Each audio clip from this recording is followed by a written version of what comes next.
નમસ્કાર વિદ્યાર્થી મિત્રો, આપણે ધોરણ 10 ની અંદર સાયન્સમાં નવમું ચેપ્ટર આપણે ચાલી રહ્યું છે આનુવંશિક કાલે વિકાસની આપણે ચર્ચા કરી રહ્યા હતા.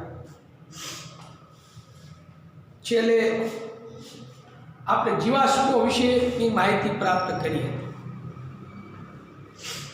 મિત્રો, સૌપ્રથમ લુપ્ત થયેલા અવશેષ જીવના અથવા દફન થયા હોય જમીનમાં અપુષ્ટવંશીઓ પહેલું સ્તર બનાવે, પછી ડાયનાસોર દફન થાય, બીજું સ્તર બનાવે, પછી કોળા જેવા પ્રાણીઓ દફન થાય, એ ત્રીજું સ્તર ઉપરનું બનાવે. ટૂંકમાં પ્રથમ એટલે કે પહેલા જે લુપ્ત થયા હોય એ છેલ્લે પ્રાપ્ત થાય ખોદકામ કરતા. એટલે આપણે જે પુરાતત્વ ખાતાવાળા ખોદકામ કરે અને અશ્મિઓ પ્રાપ્ત કરે તો પહેલાં કયા અશ્મિઓ પ્રાપ્ત થશે? જે છેલ્લે લુપ્ત થયા હોય, છેલ્લે દફન થયા હોય, ઘોડા જેવા જે સજીવો હતા એના જીવાશ્મો પહેલાં પ્રાપ્ત થાય. હજુ વધારે ઊંડાઈએ ખોદકામ કરતા જઈએ તો ડાયનાસોર જેવા જે સજીવો છે એમના જીવાશ્મો પ્રાપ્ત થાય. બરાબર? અને એનાથી વધારે ઊંડાઈએ ખોદકામ કરે તો જે અપુષ્ટવંશી સજીવો હતા એમના જીવાશ્મો પ્રાપ્ત થાય. આ જીવાશ્મો એટલે એક પ્રકારની એવી છાપ, કોઈ કાદવમાં કોઈ મૃત કીટક પડી ગયું હોય અને એ મૃત કીટક કાદવ સાથે જોડાય અને કડક પદાર્થ અથવા પથ્થરમાં નિર્માણ થાય અને એની અંદર આ કીટકની છાપ જે રહી જાય ને એ છાપ જે છે ને એ અશ્મિ છે.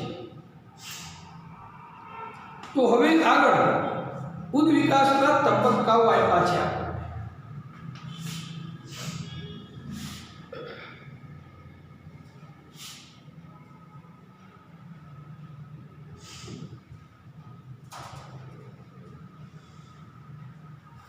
તબક્કાઓ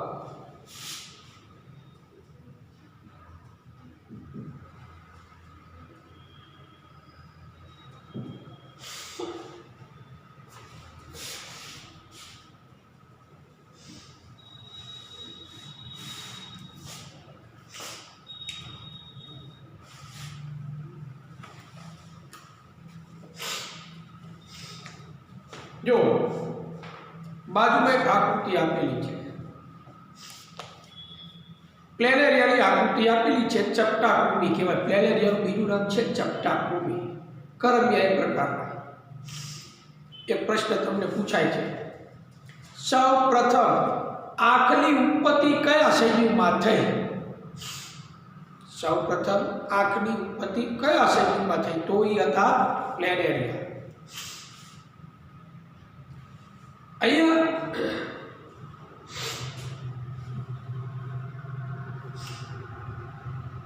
તમે જો અહીંયા તે પ્રશ્ન ઉત્પન્ન થાય છે કે જો જટિલ અંગ ઉદાહરણ તરીકે આંખની પસંદગી તેની ઉપયોગિતાના આધારે થાય છે તો તે ડીએનએમાં માત્ર એક પરિવર્તન દ્વારા કેવી રીતે સંભવ છે?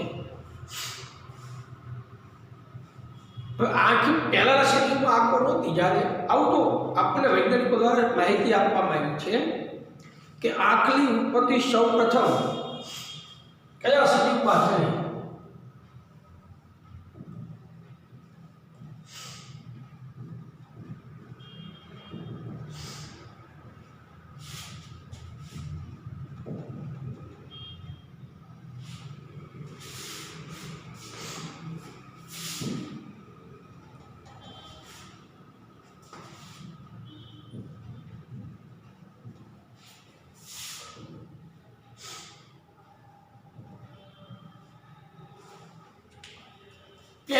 ચપટાકૃતિ.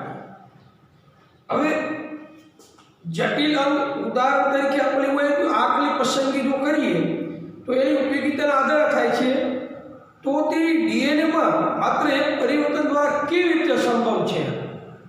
તો નિશ્ચિત રૂપે આવા જટિલ અંગોનો વિકાસ ક્રમિક રીતે અનેક પેઢીઓમાં થયો હશે. મિત્રો, એક સજીવમાં થતો ફેરફાર છે ને એ આમ તો વિકૃતિ કહી શકાય અથવા કોઈ કોડ કહેવાય, ખાપણ કહી શકીએ. એ ખોટ ખાપણ છે ટૂંકમાં કોઈ એવી ઘટના કે જે આખી જાતિમાં એક સમાન હોય અને એક સજીવમાં એનાથી જુદું પડતું હોય. પણ હવે જો એ જ ઘટના બધામાં જોવા મળતી હોય ને તો પાછી ઉદ્વિકાસ કહેવાય. ઉદ્વિકાસના તબક્કા જે છે ને એ સ્ટેપ બાય સ્ટેપ થયા હશે. કોઈ એક જ સજીવમાંથી સીધી ઉત્ક્રાંતિ નથી થઈ. સજીવમાં આવતું, જાતિમાં આવતું પરિવર્તન એટલે ઉદ્વિકાસ, ઉત્ક્રાંતિ છે એ પ્રકાર. મેં તમને ગયા વીકમાં પણ વાત કરી હતી. એક બાળક છે 3 આંખવાળું જન્મે છે તો એનામાં ખોટ ખાપણ કહી શકીએ અથવા કોઈ વિકૃતિ કહી શકીએ. 4 હાથવાળું બાળક જન્મે એને પણ આપણે વિકૃતિ કહી શકીએ, બરોબર. પણ બધા જ બાળકો 3 આંખોવાળા જન્મે તો એ ઉદ્વિકાસની ક્રિયા છે. બધા જ બાળકો 4 હાથવાળા જન્મે તો ઉદ્વિકાસનો તબક્કો છે, ક્રિયા છે, ઉદ્વિકાસ થઈ ગયો છે. જાતિમાં આવતું પરિવર્તન, એક સજીવમાં જાતિલા કોઈ એક જ સજીવમાં પરિવર્તન આવે તો એ તો ક્ષતિ કહી શકીએ આપણે.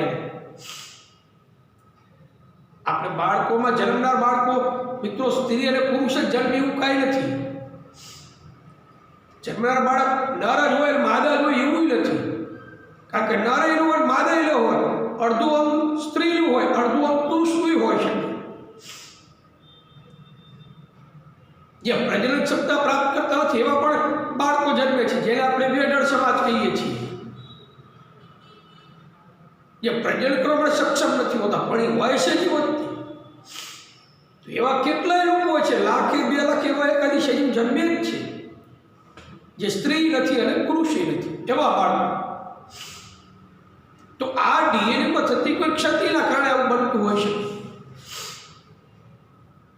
કુદરતી રચના છે પ્રકારે, પણ હવે ડીએનએમાં કોઈ એવો ખોટ ખાપણ અથવા ડીએનએમાં થતો પરિવર્તનના કારણે આવી ખામી સર્જાતી હોઈ શકે. પ્રાણીઓ માટે આંખ મિત્રોને ખૂબ જ અગત્યનો અને જટિલ અંગ છે અને સંવેદી અંગ છે આંખ રહ્યું મિત્રો. આ આંખો એકદમ સંવેદી. આપણે તમે આગળના ધોરણમાં ભણી ગયા છો, સંવેદના અંગો વિશે તમે માહિતી લીધી હશે.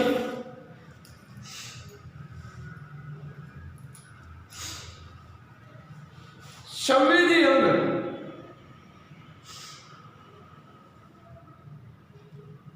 નાક, કાન, આંખ જે સંવેદનાઓ અનુભવે છે એમાં બધા અંગો સંવેદી અંગ કહેવાય. આંખ છે તો અદ્ભુત સંવેદના અનુભવે છે. આંખોથી તમે જોઈ શકો છો આ દુનિયાને. આંખનું કામ શું છે? જોવાનું. શું જોવાનું એ નક્કી આંખ નથી કરતી, એ મગજ નક્કી કરે. આંખનું કાર્ય ફક્ત જોવાનું. પછી સામેનું દ્રશ્ય સારું છે કે નરસું છે એ નક્કી કરે પાછું મગજ. એટલે આંખમાં જે સંવેદી ચેતા હોય એ મગજ સાથે જોડાયેલી હોય એટલે મગજમાંથી સંદેશો આપલે થતો રહે આંખને. આ કાનનું કામ ફક્ત સાંભળવાનું. શું સાંભળવું એ તો મગજ નક્કી કરે. કઈનું સાંભળવું તો આમ આંગળા દઈ શકો, આંખો કંઈ જોવું તો હવે આંખ બંધ કરી શકો. આંખનું કામ ફક્ત એ સંવેદી અંગ છે, અદ્ભુત છે. 2 આંખો વડે તમે આખી સમગ્ર દુનિયા જોઈ શકો છો. આપણે આ મેં દૃષ્ટિબિંદુ અંદર 25 સેન્ટીમીટર છે. આપણું નજીક બિંદુ કેટલું છે? 25 સેન્ટીમીટર. મનુષ્યના આંખનું દૃષ્ટિ બિંદુ એટલે નજીક બિંદુ કેટલું છે? આમથી આમ લો 25 સેન્ટીમીટર તમને જોઈ શકો. એટલે આ ડીએનએના બંધનમાં માત્ર એક ફેરફારથી આ અંગ ઉત્પન્ન કરી શકાતું નથી. આંખ છે ડીએનએના સ્ટ્રક્ચરની અંદર ફેરફાર કરી કે એક જ બંધનમાં કોઈ ફેરફાર કરી અને આ અંગ ઉત્પન્ન કરી શકાય નહીં.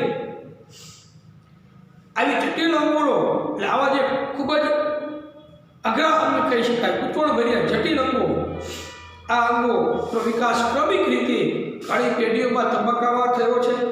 સૌપ્રથમ આ જલીય ચપટા કૃમિમાં અત્યંત સરળ ચક્ષ બિંદુ એટલે નેત્ર બિંદુ સ્વરૂપે વિકાસ પામી છે. તો એનો નિશ્ચિત રીતે આવા જટિલનો વિકાસ ક્રમિક રીતે અનેક પેઢીઓમાં થયો હશે, પરંતુ વચ્ચેનું પરિવર્તન કેવી રીતે પસંદગી પામ્યું હશે તેના માટે અનેક સંભવિત સ્પષ્ટીકરણ છે. એક તબક્કો જેમ કે અર્ધ વિકસિત આંખ કેટલીક મર્યાદા સુધી ઉપયોગમાં આવી શકે. આ યોગ્યતાનો લાભ પર્યાપ્ત હોઈ શકે છે. વાસ્તવમાં પાંખની જેમ આંખ પણ એક વ્યાપક અનુકૂલન પામતું અંગ છે. પાંખની જેમ જ આ કીટકોમાં જોવા મળે છે તેવી રીતે ઓક્ટોપસ અને પુષ્ઠવંશીઓમાં પણ હોય છે. અને આંખની સંરચના બધા સજીવોમાં ભિન્ન એટલે જુદી જુદી છે. તેનું મુખ્ય કારણ એ છે કે ભિન્ન ઉદ્વિકાસીય ઉત્પત્તિ તેની સાથે પરિવર્તન જે એક લક્ષણ માટે ઉપયોગી છે. કાળક્રમે એટલે સમયના વેળની સાથે તે કોઈ અન્ય કાર્ય માટે પણ ઉપયોગી પુરવાર થઈ શકે છે. સમય સાથે બદલાવ આવશે આ સજીવોની અંદર. આંખની ઉત્પત્તિ મિત્રો અદ્ભુત રચના છે, સંવેદી અંગ છે, પણ ડીએનએના એક બંધારણમાં ફેરફાર કરવાથી આંખની ઉત્પત્તિ કરી શકાતી નથી. સૌ પ્રથમ આંખની આ પ્લેલેરિયા એટલે ચપટા કૃમિમાં આંખની ઉત્પત્તિ થઈ.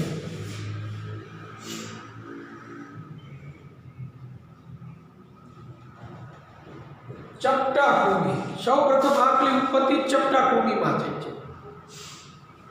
આ આંખ એ સંવેદી અંગ છે જે સંવેદના અનુભવે છે, તે પ્રકાશને ઓળખી શકે છે. હવે આ કૃમિ એટલું ઝીણા એવા કૃમિ આપણા શરીરમાં હોય, એ આંખનો ઉપયોગ શેના માટે કરતા હતા? પ્લેલેરિયા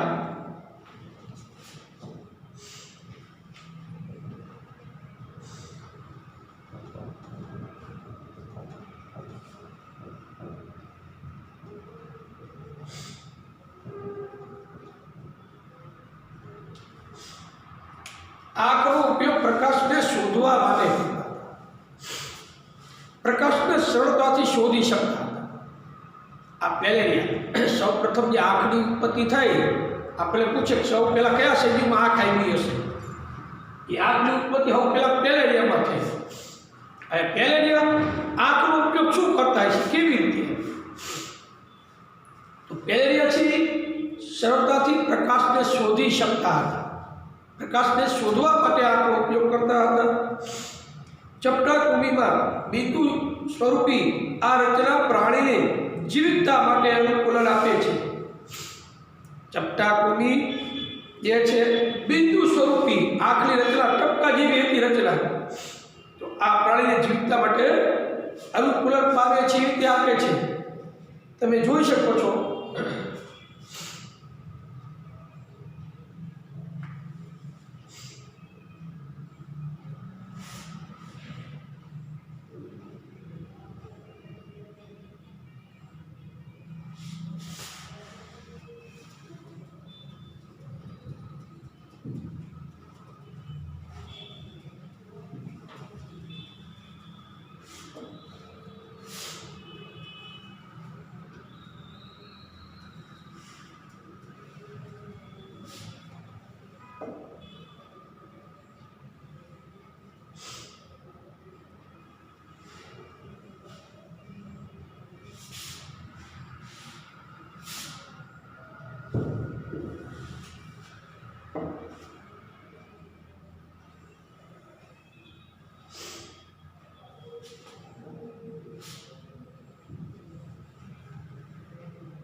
કૃમિ જે છે મિત્રો આ પ્લેનેરિયા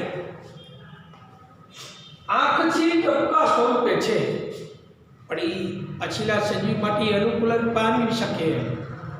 આવી રીતે આંખની ઉત્પત્તિ એટલે પ્રકાશની શોધવા માટે ઉપયોગ કર્યો હતો. પછી આપણને એવું આવ્યું છે મિત્રો કીટકો, ઓક્ટોપસ,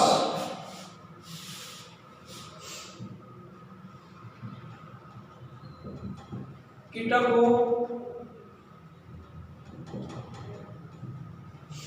ઓક્ટોપસ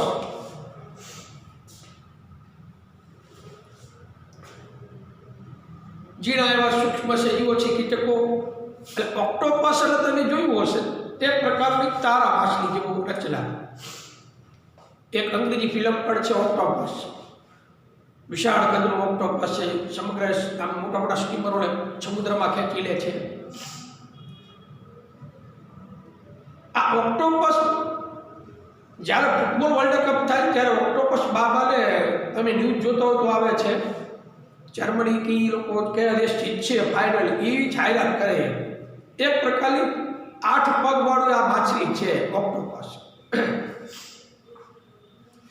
એની આંખો કેન્દ્ર મધ્ય બિંદુ તરીકે જ હોય છે. અને અન્ય અપુષ્ઠવંશીઓ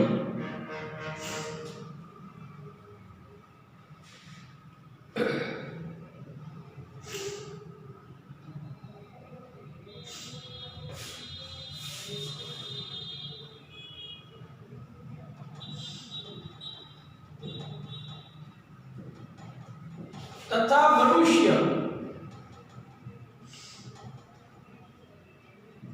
પુષ્ઠવંશીઓ આ બધા સજીવ આ પુષ્ઠવંશીઓ મનુષ્ય સહિત આપણે પણ આવી ગયા. આ બધામાં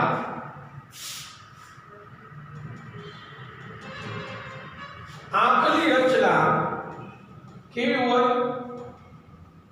જુદી જુદી હોય છે. તમે ભેંસની આંખ જુઓ, ગાયની આંખો જુઓ, વિશાળ આવડી મોટી આંખ હોય. આપણી જે આવડી કાંખ દેખાય છે ને એ આમ બહાર કાઢો એટલે આવડી મોટી આંખ હોય. આપણી જેટલી બહાર દેખાય છે એની તો 3 ગણી તો વિશાળ અંદર મોટી હોય છે. એટલે આંખની રચના અલગ અલગ ક્ષેત્રમાં જુદી જુદી છે, પણ બને છે અદભુત રચના છે, કેમેરા જેવી રચના છે.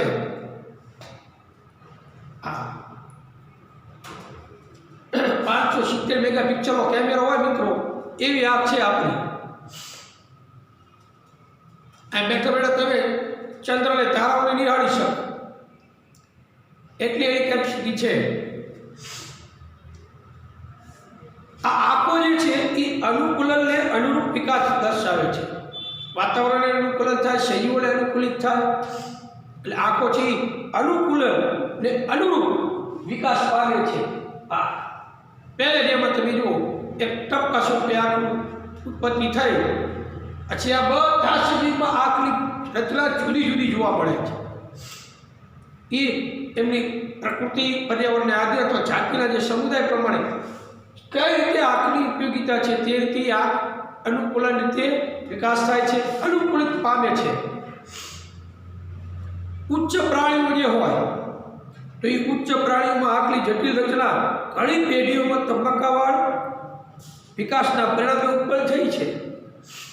ગાય, ભેંસ, વાઘ, આ મોટી મોટા પ્રાણીઓ છે એમાં જે આંખો છે એ કાળક્રમે ફેરફાર પામતી જાય છે. એટલે જટિલ રચના ઘણી પેઢીઓમાં તબક્કાવાર વિકાસના કારણે આ ફેરફાર જોવા મળે છે. એટલે વિકાસના પરિણામે ઉત્પન્ન થઈ હશે. તો અહીંયા એક્ઝામ્પલ આપ્યું છે કે ઉદાહરણ માટે પાક જે સંભવત ઠંડી ઋતુમાં ઉષ્મા અવરોધક કે તાપમાન અવરોધક માટે વિકાસ પામ્યા હતા. પાકની ઉત્પત્તિ પહેલા ઉડવા માટે નહોતી થઈ.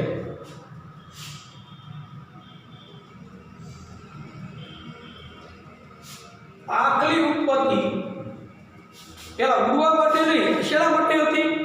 પાકની ઉત્પત્તિ ઠંડી ઋતુમાં ઉષ્મા અવરોધક એટલે ઠંડી સામે રક્ષણ મેળવવા માટે.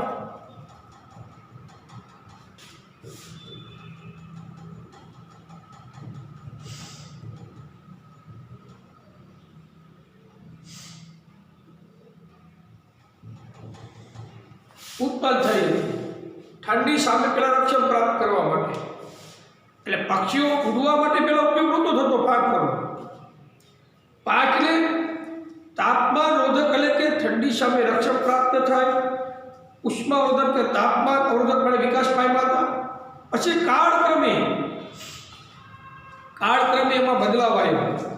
આ પાકો ઠંડી સામે રક્ષણ માટે હતા, એ પાકો ઉડવા માટે ઉપયોગ કરવાનો. તો કાળક્રમે તે ઉડવા માટે પણ ઉપયોગી બન્યા. વાસ્તવમાં કેટલાક ઉડવા માટે સમર્થ ન હતા. પાકો હોવા છતાંય તમે જો કયા પક્ષીઓ ઉડી નથી શકતા. પાક હોવા છતાં પક્ષી છે. ફિલ્મોમાં તમે ડાયનાસોર તો જોયા હશે, ઉડતા હોય, એમ ફરતા ફરતા આવતા હોય, આગની જ્વાળાઓ ફેંકતા હોય. એ બધું કાલ્પનિક હોય, પણ તમે શાહમૃગ તમે જોયું હશે. વિશાળ પક્ષી છે, એની સવારી કર્યા જેવી છે એક વખત. તો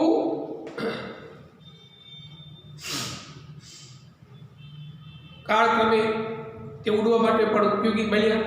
વાસ્તવમાં કેટલાક ઉડવા માટે સમર્થ ન હતા. ત્યારબાદ સંભવત પક્ષીઓ પાકોને ઉડવા માટે વાપરે છે, અને પછી ધીમે ધીમે આ પાકો ઉડવા માટેના ઉપયોગમાં સમાવિષ્ટ થઈ ગઈ.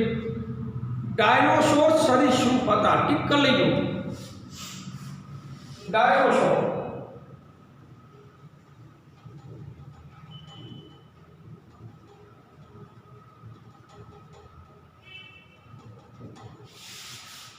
ડાયનાસોર કેવા સજીવ હતા? સરીસૃપ હતા. આવા વિશાળ કદના ડાયનાસોર સરીસૃપ કઈ રીતે? પણ આમ આપણે આ અર્થઘટન કરી શકીએ છીએ કે પક્ષી ખૂબ જ નજીકથી સરીસૃપ સાથે સંબંધિત છે. હા, પક્ષીઓની ઉત્પત્તિ ક્યાંથી થઈ હશે? સરીસૃપ.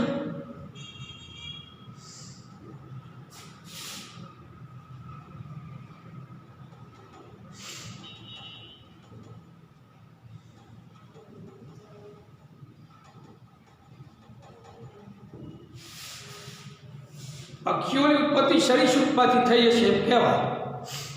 એટલે આપણે એમ કહી શકીએ પીછા ધરાવતા ડાયનાસોર કેમાંથી ઉત્પત્તિ થયા? સરીસૃપમાંથી.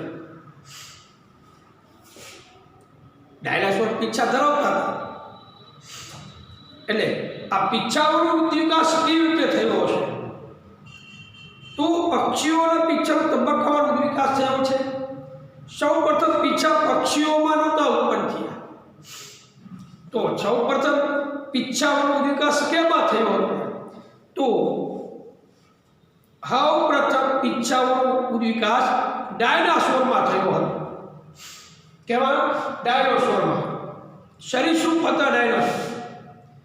પીછાઓનો વિકાસ જે છે સૌપ્રથમ પક્ષીમાં નહીં, પણ શેમાં? ડાયનાસોરમાં વિકાસ થયો હતો. હવે ડાયનાસોર છે લુપ્ત સરીસૃપ પ્રાણી છે. કેવું? લુપ્ત થઈ ગયા. અત્યારે તો ડાયનાસોર કે જોવા મળતા નથી. સરીસૃપ પ્રાણી લુપ્ત છે. આ ફિલ્મોમાં તમને જોવા મળે, વિશાળ કદના ગોળચીલા જોવા મળે તમને. એ તો મિત્રો કમ્પ્યુટરની કરામતથી બનાવેલા છે આ ગોળચીલાની, પણ નામ તો વૈજ્ઞાનિકો પાડ્યા છે. કરોડો વર્ષ પહેલા જ્યારે ડાયનાસોર આવ્યા, પૃથ્વી પર હયાત હશે, ત્યારે માણસની પરિસ્થિતિ કેવી હશે? કદાચ એ વખતે માણસ શક્તિશાળી હતો, ડાયનાસોર જેવો હતો માણસ, આદિમાનવ હતો. હા, ડર તો એની મગજમાં હતો જ નહીં. કોઈ શબ્દ ડર નામનો કોઈ શબ્દ જ નહીં. પ્રાણી તો ભટકતું જેવો રહે. પ્રાણીને કેમ ડર નથી? શિકારની શોધમાં રોજે રોજ ભટકવું પડતું. કોઈ પરિવાર પ્રથા તો હતી નહીં. એટલે ડાયનાસોરમાં વિકાસ સૌ પ્રથમ પામ્યા હતા પીછા.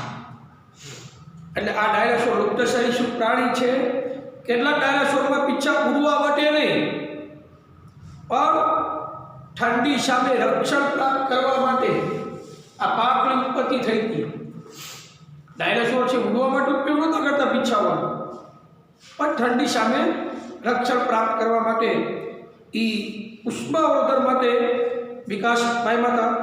કાળક્રમે એ પીછામાં ફેરફાર થયો અને એ કાળક્રમે જે પીછામાં ફેરફાર થયો અને ઉડવા માટે ઉપયોગી બન્યા, પાકનું સ્વરૂપ આવી ગયું અને એ પીછામાં જતા ઉડવા માટે ઉપયોગી સાબિત થયા. અહીંયા પક્ષીઓ જે છે તો આ પક્ષીઓ પછીથી પીછા ધરાવતી પાખું ઉડવા માટે અનુકૂલન પામી. પક્ષીઓમાં પીછાની હાજરી એવું સૂચવે છે કે પક્ષીઓ અને સરીસૃપ નજીકના સંબંધિત છે. પક્ષીઓ છે કોઈ અને નજીકનો સંબંધ ધરાવે છે સરીસૃપ સાથે, કારણ કે એમાંથી જ આ પાકોનો વિકાસ થયો હશે. તો ડાયનાસોર કોણ હતા? સરીસૃપ હતા.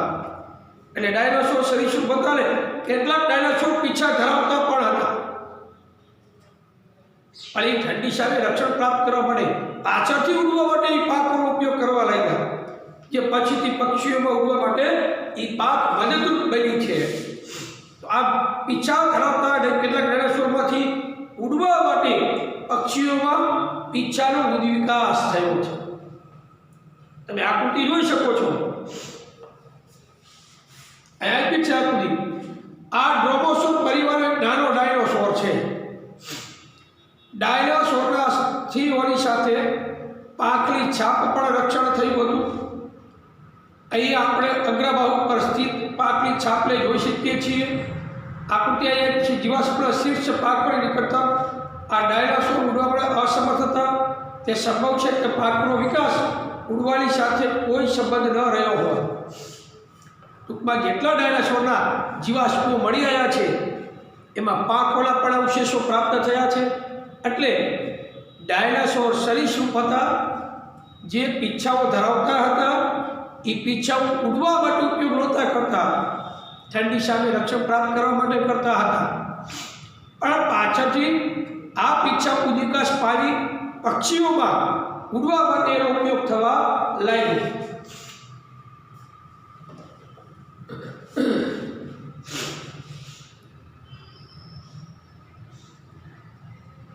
તો અહીં તેનો ઉલ્લેખ કરવો ઘણો રસપ્રદ છે કે ઘણી વધારે વિવિધતા દેખાડનારી સંરચનાઓ એક સમાન શરીર સંરચનામાંથી વિકાસ પામી શકે છે. ત્યાં પણ સત્ય છે કે જીવાશ્મ કેસ્પીમાં અંગોનું સંરચનાનું વિવેચન આપણે તે અનુમાન કરવામાં મદદરૂપ થઈ શકે છે કે ઉદ વિકાસીય સંબંધ કેટલો પાછળ જઈ શકે છે. શું આ ક્રિયાનું કોઈ ઉદાહરણ છે? હા, જંગલી કોબીજ તેનું એક સૌથી સારું ઉદાહરણ છે. 2000 વર્ષ પૂર્વેથી મનુષ્ય જંગલી કોબીજને ખાદ્ય વનસ્પતિના સ્વરૂપમાં ઉગાડતો હતો અને તેણે પસંદગી દ્વારા તેમાંથી વિવિધ શાકભાજીનો વિકાસ કર્યો, પરંતુ તે પ્રાકૃતિક પસંદગી ન રહેતા કૃત્રિમ પસંદગી છે. કેટલાક ખેડૂતો તેના પર્ણનું વચ્ચેનું અંતર ઓછું કરવા માગતા હતા, જેનાથી કોબીજનો વિકાસ થાય છે, જેને આપણે ખાઈ શકીએ છીએ. કેટલાક ખેડૂતોએ પુષ્પોની વૃદ્ધિને અવરોધવા માંગતા હતા. આ બ્રોકોલીનો વિકાસ થયો અથવા વદ્ય પુષ્પોમાંથી ફ્લાવરનો વિકાસ થયો. કેટલાક ખુલ્લા ભાગની પસંદગી કરી. આ પેલી જે ગાંઠ હોય તો એ ગાંઠમાંથી કોબીજનો વિકાસ થયો. કેટલાકે માત્ર પહોળા પર્ણોની જ પસંદગી કરી અને કેલે લાંબડી શાકભાજીનો વિકાસ કર્યો. જો મનુષ્ય સ્વયં આ પ્રયોગ ના કર્યો હોત તો શું આપણે ક્યારે એવો વિચાર કરી શક્યા હોત કે ઉપયુક્ત બધી પ્રજાતિઓ સમાન પિતૃમાંથી વિકાસ પામેલી છે? આ માણસે તો બધો પ્રયોગ કર્યો છે એટલે એને આ બધી ખ્યાલ છે. પાછળ બધી કોબીજના ફોટા આપેલા છે, તમે જોઈ શકો છો. જંગલી કોબીજ એ પિતૃ પેઢી થઈ.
આ બધી કોબીજના નામ યાદ રાખવાના છે। આ એક કોબીમાંથી કેટલી બધી કોબીજ બનાવી છે આ ખેડૂતોએ, માણસે। આપણે જે ખાવી છીએ એ ખાલી કોબીજ હોય છે, તમે જોઈ શકો છો। ફ્લાવર બજારમાં મળે છે, બજારમાં તો બધું મળે જ છે હાલમાં। તે લાલ કોબીજ આવે છે અત્યારે।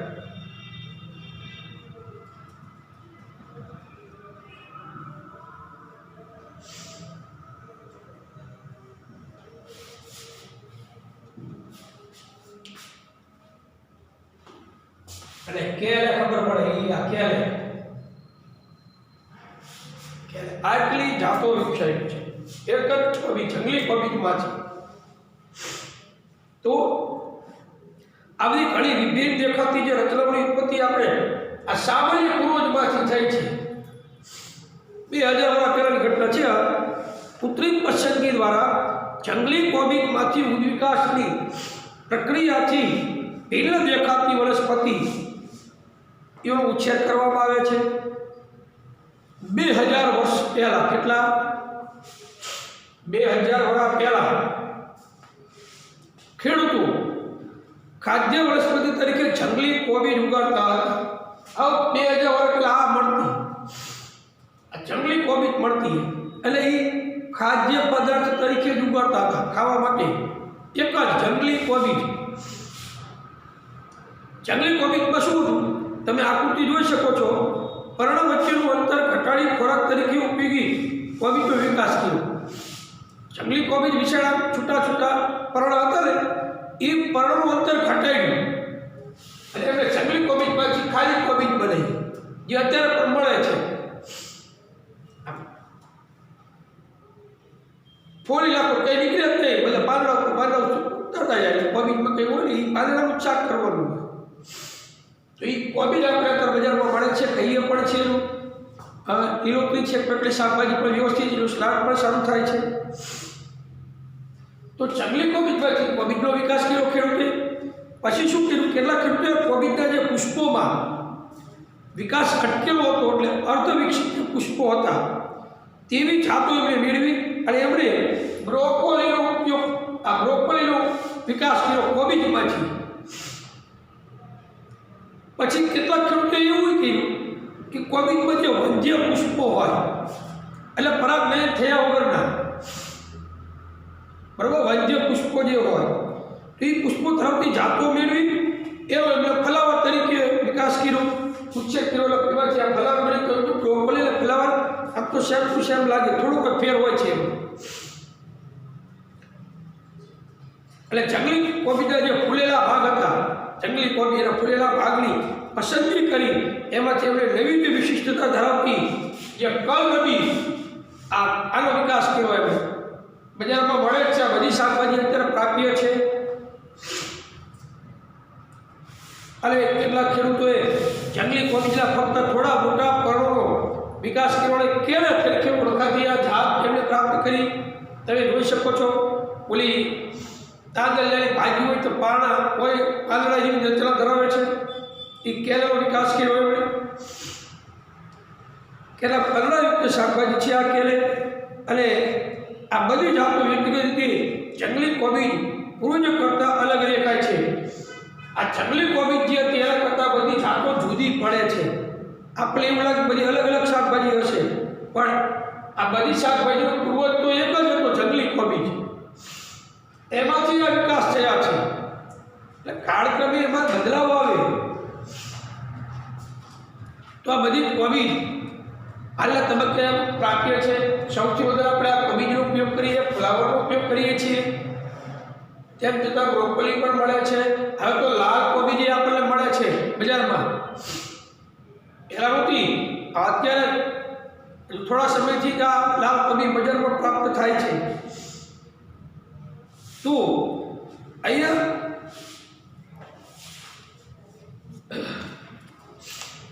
જંગલી કોબીજનો જે વિકાસ છે, એ વિકાસ સંબંધ શોધવાની એક અન્ય રીત નૈસર્ગિક પરિકલ્પના પર આધારિત છે। જેનાથી આપણે શરૂઆત કરી હતી તે વિચાર હતો કે પ્રજનન દરમિયાન ડીએનએમાં થનારા પરિવર્તન વિકાસની આધારભૂત ઘટના છે। આ સત્ય છે કે વિવિધ જાતિઓના ડીએનએની સંરચનાની તુલનાથી આપણે સીધા જ નક્કી કરી શકીએ છીએ કે આ જાતિઓના ઉદ્ભવ દરમિયાન કયા કયા અને કેટલા પરિવર્તન આવે છે। કુલ વિકાસશીલ સંબંધ સ્થાપિત કરવામાં આ વિધિનો વ્યાપક પ્રમાણમાં ઉપયોગ થાય છે। આપણે વાતની ચર્ચા કરતા હતા કે કોષ વિભાજનના સમયે ડીએનએની માં થનારા પરિવર્તનથી તે પ્રોટીનમાં પણ પરિવર્તન આવે છે જે નવા ડીએનએથી બનશે। બીજી વાત એ થઈ હતી કે આ પરિવર્તન પેઢી દર પેઢી કે ઉત્તરોત્તર પેઢીઓમાં સંચય પામતા જાય છે। શું આપણે સમયની સાથે પાછળ જઈને જાણી શકીએ છીએ કે આ પરિવર્તન કયા સમયે થયું હતું? આણ્વિક વિકાસ વાસ્તવમાં આ જ કરે છે। આ અભ્યાસમાં આ વિચાર ખરેખર યોગ્ય છે કે દૂરસ્થ સંબંધિત સજીવોના ડીએનએમાં આ ભિન્નતાઓ વધારે માત્રામાં સંચિત થાય છે। આ પ્રકારના અભ્યાસમાં ઉદ્વિકાસીય સંબંધોને શોધવા પડે છે। એટલે આ અત્યંત મહત્વપૂર્ણ છે કે વિવિધ સજીવોની વચ્ચે આણ્વિક વિકાસ દ્વારા સ્થાપિત સંબંધિત વર્ગીકરણ સાથે સુમેળ પામે છે, જેના વિષયમાં આપણે ધોરણ 9માં અભ્યાસ કરી ગયા છીએ। એટલે આ બધું જાણવા જેવું તમને આણ્વિક વિકાસ આપેલું છે। મિત્રો, અહીંયા આ જે ઉદ્વિકાસીય જે સંબંધ સ્થાપિત કરવામાં કઈ પદ્ધતિ વ્યાપક સ્તરે ઉપયોગમાં લેવામાં આવે છે? ડીએનએમાં ફેરફાર કરીને પ્રોટીનમાં ફેરફાર થાય। ઉદ્વિકાસીય સંબંધ ધરાવતી પદ્ધતિનો આધાર પ્રજનન દરમિયાન ડીએનએમાં ફેરફાર પર રહેલો છે। પ્રજનન દરમિયાન ડીએનએમાં જો ફેરફાર થાય એટલે પ્રોટીનમાં ફેરફાર થાય। ડીએનએમાં ફેરફાર પ્રજનન દરમિયાન ડીએનએમાં ફેરફાર કરવાની એની પદ્ધતિ પર આધાર છે। એટલે વિકાસશીલ સંબંધ જો શોધવો હોય તો એ પદ્ધતિનો આધાર પ્રજનન દરમિયાન ડીએનએમાં ફેરફાર કરેલો છે। હવે ડીએનએમાં થતા ફેરફાર, ડીએનએ એટલે ડિઓક્સિરિબોન્યુક્લિક એસિડ તો ખબર છે। ડીએનએમાં થતા ફેરફાર ઉદ્વિકાસ માટે એટલે ઉત્ક્રાંતિ માટે બે આધારભૂત ઘટના છે। ડીએનએમાં ફેરફાર થાય એટલે કંઈક પરિવર્તન આવે, સજીવની જાતિમાં ફેરફાર આવે। વિવિધ જાતિઓના ડીએનએની સંરચનાની તુલના પર દ્વારા પણ નક્કી કરી શકાય છે કે આ જાતિઓના ઉદ્ગમ દરમિયાન ડીએનએમાં કયા કયા અને કેટલા પરિવર્તન થયા હશે। તો વિવિધ જાતિઓના ડીએનએની સંરચનાની તુલના અને સરખામણી કરી લે, અલગ અલગ જાતના સજીવોની સરખામણી ડીએનએની કરવામાં આવે તો પણ ખબર પડે કે ડીએનએમાં કયા કયા ફેરફાર થયા છે, એટલે કયા કયા કેટલા પરિવર્તન થયા હોય। તો આથી ડીએનએના બંધારણમાં ફેરફારના અભ્યાસની જે પદ્ધતિ ઉદ્વિકાસીય એટલે ઉત્ક્રાંતિ સાથે સંબંધ સ્થાપિત કરવામાં વ્યાપક સ્તરે ઉપયોગમાં લેવામાં આવે છે। તો અહીંયા જે ઉદ્વિકાસ થાય છે એટલે એનું સત્તાને આણ્વિક ઉદ્વિકાસ આપણને આપેલો છે। મિત્રો, એ આણ્વિક ઉદ્વિકાસ જે છે કોષ વિભાજન દરમિયાન ડીએનએમાં થતા ફેરફાર, કોષ વિભાજન દરમિયાન ડીએનએમાં થતા ફેરફાર પ્રોટીનમાં ફેરફાર પ્રેરે છે। આ ફેરફારો પેઢી દર પેઢી શું થાય? સંચય પામતા જાય એટલે સંગ્રહ થતા જાય। સંચય થતા જાય મતલબ સંગ્રહ પામતા જાય છે। વર્ષો પહેલા પ્રાચીન સમયમાં જ્યારે ડીએનએમાં ફેરફાર થયા અને તે ફેરફાર બીજા ફેરફારથી કેવી રીતે ભિન્ન હતા તો કેવી રીતે જુદા છે તે જાણવા માટે આણ્વિક જાતિ ઉપયોગી છે। એટલે આણ્વિક ઉદ્વિકાસની માહિતીથી આપણને આ પ્રાપ્ત થાય। ત્યારે વિજ્ઞાનને પણ નહોતું, એ પહેલાં પણ ડીએનએમાં ફેરફાર થયા હશે। તો આણ્વિક જાતિ રૂપના વિકાસ વિચારનો આધાર જે મુખ્યત્વે બે બાબત પર છે। એક દૂરસ્થ સંબંધ સજીવોના જે ડીએનએ એમાં ભિન્નતાઓ વધારે માત્રામાં સંચિત હોય છે એટલે સંગ્રહ પામેલા હોય છે વધારે। તો આ અભ્યાસ ઉદ્વિકાસીય સંબંધો શોધવા અને આણ્વિક ઉદ્વિકાસ દ્વારા વિવિધ સજીવો વચ્ચે સ્થાપિત સંબંધોનો વર્ગીકરણ સાથે સુમેળ સાધવા માટે ઉપયોગી છે। ઉદ્વિકાસ એટલે ઉત્ક્રાંતિ, સજીવમાં જાતિમાં આવતું પરિવર્તન. આ જે પરિવર્તન આવે છે એના દ્વારા વિવિધ સજીવો વચ્ચે સ્થાપિત સંબંધો કેવા સંબંધો છે. એક જ જાતિના સંબંધો વચ્ચે સુમેળભેરા સંબંધો હોય, અલગ અલગ જાતિના સંબંધ સજીવો વચ્ચે અનુકૂલન સંબંધો ન હોય, કારણ કે એક પ્રાણી માટે બીજું પ્રાણી શિકાર હોઈ શકે. તો એવા વર્ગીકરણ સાથે સુમેળ સાધવા માટે પણ ઉપયોગી છે. તો આ રીતે આપણે ઉદ્વિકાસના તબક્કાઓ આપણે સમજાવી શકીએ છીએ. એને અનુલક્ષીને ત્રણેય પ્રશ્નો છે. તો એ પ્રશ્ન આપણે પીડીએફ તમને મોકલાવવાનું છું. બે જાતિના ઉદ્વિકાસ સંબંધ નક્કી કરવા માટેની એક લાક્ષણિકતાનું ઉદાહરણ આપો. તો એમાં લાક્ષણિક ઉદાહરણ છે સમમૂલક અંગો, એ એનું ઉદાહરણ ગણી શકાય. બીજું, એક પતંગિયાને ચામાચીડિયાની પાંખનો શું સમજાત અંગ કહી શકાય છે, કેમ અથવા કેમ નહીં? તો એક પતંગિયાને ચામાચીડિયાની પાંખને સમજાત અંગ કહી શકાય નહીં, કારણ કે એને સમજાત કહી શકાય શું કામ? તો કે પતંગિયાની પાંખ જે છે એટલે ચામાચીડિયાની પાંખની કાર્ય સમાન છે, બરોબર? પરંતુ બેની રચના જુદી જુદી છે. એટલે એ રચના સદસ્યાંક કહેવાય. શું કહેવાય? એટલે કાર્ય સદસ્યાંક છે. રચના જુદી જુદી છે, કાર્ય બેના સરખા છે, એટલે સમજાત અંગ ન કહેવાય. તો અશ્મિ શું છે? એ છાપ છે. અશ્મિ ભૂતકાળમાં આવી સજીવોની મૃત સજીવની પડેલી છાપ કહેવાય. એ જે ઉદ્વિકાસની ક્રિયા વિશે શું દર્શાવે છે? તો અશ્મિ ઉદ્વિકાસના સીધા પુરાવા છે. એટલે આ રીતે આ પ્રશ્નોના જવાબ આપણે હું તમને પીડીએફ મોકલાવવાનો છું, બરાબર? તો ફેરબુકમાં તમારી લખવાના છે. બાકી જે હવે છે ઉદ્વિકાસની પ્રગતિને સમાન ન ગણવું જોઈએ એ આપણે પોસ્ટમાં નથી, એટલે પછી જે હશે આપણે આવતા લેક્ચરમાં લઈશું. નમસ્કાર.